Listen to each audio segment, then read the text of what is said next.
Hello, everyone. Welcome back to the Storm 33. I'm here with some more Bible stories for us all. We'll be reading for March the 2nd, 2025. We'll be reading Jacob's curse. Jacob steals the blessing Bible story. Old Testament, Genesis 49:7. In the Bible, Jacob curses his sons Simeon and Levi in Genesis 49:7.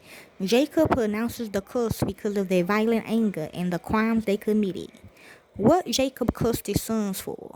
The massacre of Shechem. Jacob's sons, Simeon and Levi, raped their sister Dinah and then carried out a massacre. The kidnapping of Joseph. Many commentators believe that Simeon and Levi masterminded this crime. What the curse meant? The tribes of Simeon and Levi will be scattered throughout Israel. Levi's people will serve as the priests of Israel, but will have no land of their own. Significance of the curse. The curse on the first three sons served several purposes, including discipline, precaution, and arbitrary potential conflict between brothers. How the curse was turned into a blessing. The curse on Levi was turned into a blessing for all the tribes of Israel. The descendants of Levi were scattered throughout Israel to teach the law of God.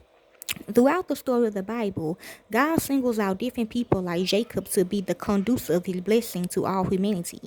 But from birth, Jacob constantly acts more like the snake from the Garden of Eden than a righteous chosen one of God. You ain't lying. He lies his way into blessings that God had intended for him all along. So what would God do? In this episode, Tim and John discuss the theme of blessing and curse in the life of Jacob. The Jacob story is all about a guy who doesn't believe he's going to get God's blessing, so he spent his life hurting everyone around him. He tried to scheme and steal the blessing and abundance for himself instead of trusting God is going to give it to him. Key takeaway. The plot conflict Jacob's story stems from his disbelief in God's ability and willingness to give him the blessing he promised him before birth. So he spends his life hurting everyone around him. Instead of trusting God, he schemes and tries to steal the blessing and abundance for himself. Jacob is the son God chooses, a direct contradiction to the ancient Near Eastern cultural practice of firstborn sons, inheriting the father's wealth and estate. Jacob's name means heel grabber and it suits him. From the beginning, Jacob repeatedly tried to upsell his brother. Jacob wrestles God for all the blessing God intended for him all along. A summarizing picture of Jacob's life. Because Jacob won't receive God's blessing, God wounds him in the place where he generated his own blessings. Manipulating God's blessings. In part 1, Tim and John discussed the third movement of Genesis, which centers around the lives of Isaac and Jacob. In this movement, we face the theme of blessing and curse. For an overview of the theme, check out the previous episode, Great Blessing and Great Responsibility. In Genesis, we see God, the producer of life, giving humans the ability to reproduce, to be fruitful and multiply. This is the nature of God's blessing. But when humans try to manipulate God's blessing and seize it by their own means, they bring about a curse instead. Humans hurt each other in pursuit of what God had called death, and they had decided is life. We see this pattern repeat throughout the story of the Bible when children are conceived via means abuse of women.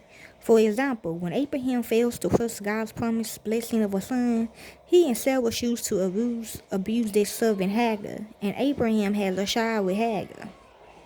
Hagar and his son Ishmael are eventually sent away when Sarah receives the son God promised, Isaac. Instead of acting like God's chosen one and blessing other people, Abraham brings a curse to others.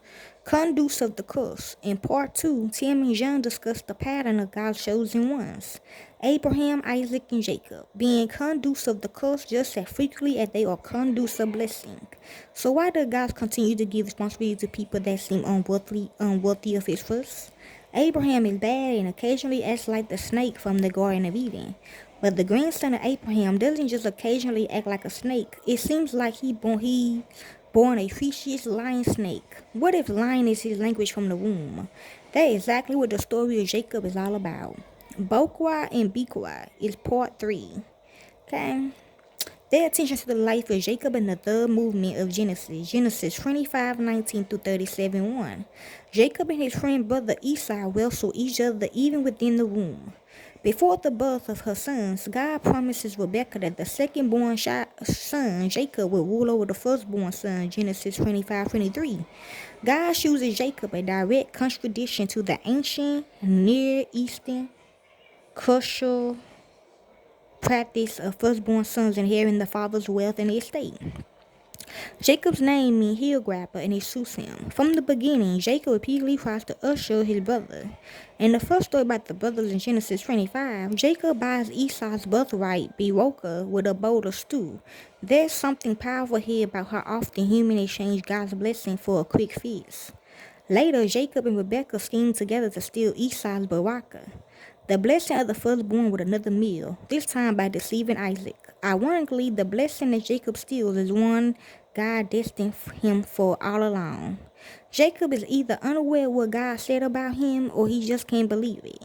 So he spends his energy trying to scheme and seize the very things God promised him. He does not trust God. Jacob wrestles God for a blessing. In part 4, the conclusion of the third movement of Genesis, again and again, Jacob acted like a snake.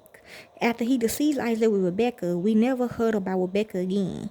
She's the only patriarch or matriarch in Genesis who doesn't receive an account of her death.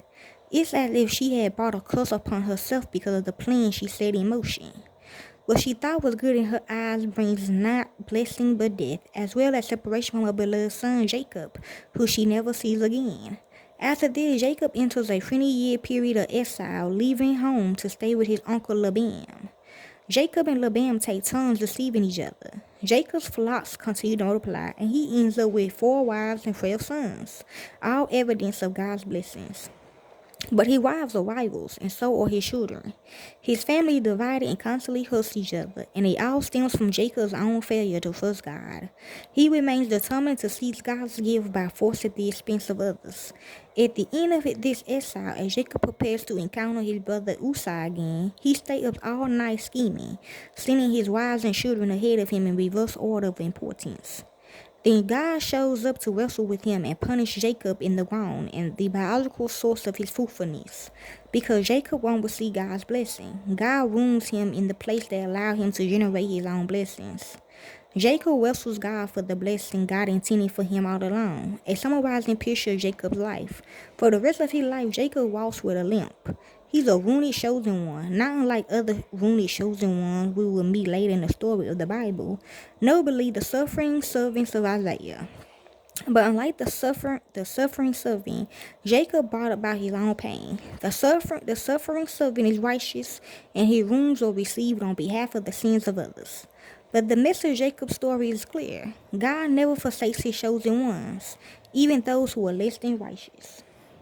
The smell of my son is like the smell of open country the Lord has blessed. May God give you the dew of heaven and the richness of the earth, corn and new wine in plenty.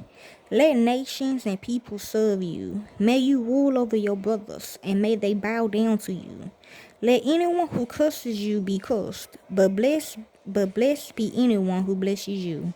Craft. Put the emphasis on blessing by creating blessing jars. Decorate the outside of a jar or container, preferably a clear one, but any kind would do. Attach a label and provide students with small slips of paper. Encourage them to write down positive blessings that come into your lives.